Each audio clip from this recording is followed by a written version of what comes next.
Nellore VRC మైదానంలో November 6, 7, 8 తేదీల్లో కార్తీక మాస లక్ష దీపోత్సవాన్ని నిర్వహించనున్నారు. దీనికి సంబంధించిన బ్రోచర్ను ఎంపీ వేమిరెడ్డి ప్రభాకర్ రెడ్డి, కోవూరు ఎమ్మెల్యే ప్రశాంతమ్మ దంపతులు ఆవిష్కరించారు.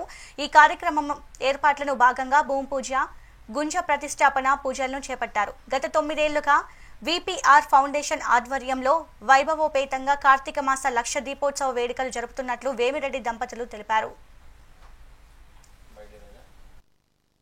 మా విపిఆర్ ఫౌండేషన్ ఆధ్వర్యంలో లక్ష దీపోత్సవ కమిటీ ఆధ్వర్యంలో లక్ష దీపోత్సవ కార్యక్రమం మనం జరుపుకోవడం 9వ సంవత్సరం. ఒక్కొక్క జ్యోతిర్లింగాన్ని ఇక్కడ ప్రతిష్ఠించి, అలాగే విష్ణువుకి శివుడికి ఎంతో ముఖ్యమైన ఈ కార్తీక మాసాన్ని ఇద్దరిని స్వాముల్ని ఇక్కడ ప్రతిష్ఠించి నెల్లూరు జిల్లా ప్రజలకి స్వామివారిని దర్శనం చేసుకునే భాగ్యం కలిగించడం మా అదృష్టంగా భావించాం ఇన్ని సంవత్సరాలు కూడా.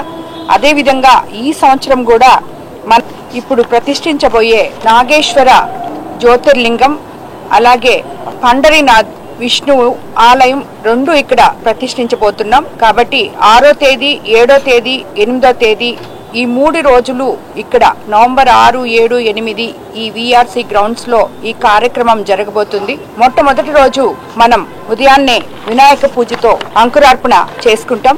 అలాగే సాయంత్రం చాగంటి కోటేశ్వరరావు గారు ఈ కార్యక్రమాన్ని గురించి ప్రవచనాలు ఇవ్వబోతున్నారు. మా విపిఆర్ ఫౌండేషన్ ఆధ్వర్యంలో లక్ష దీపోత్సవ కమిటీ